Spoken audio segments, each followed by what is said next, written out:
इसी का एक हिस्सा है। तो इसी एक टॉपिक पर आपको एक बात बताना चाहता हूं।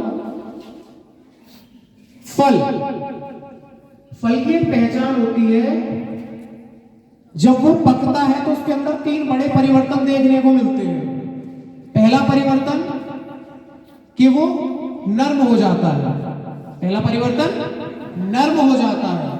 दूसरा परिवर्तन मिठास आ जाती है, और तीसरा परिवर्तन रंग बदल जाता है।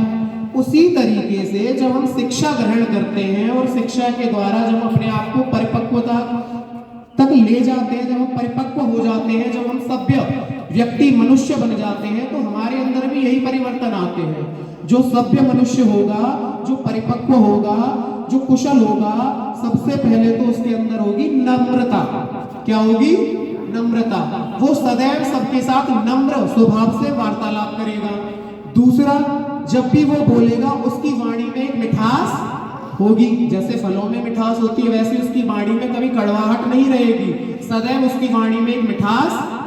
और तीसरा, उसके चेहरे के अंदर, उसके चेहरे पर एक स्वाभिमान की झलक दिखाई देगी, जो हर किसी के चेहरे में दिखाई नहीं देती। तो इसीलिए जरूरी है, जैसे एक फल पकता है और उसे एक दिन पकना है, वैसे ही हमें भी एक दिन परिपक्वता हासिल करनी है, और उसमें हमारे अंदर जो गुण हैं उनका विकास करने में शिक्षा हमारी सबसे ज्यादा महत्वपूर्ण भूमिका निभाती।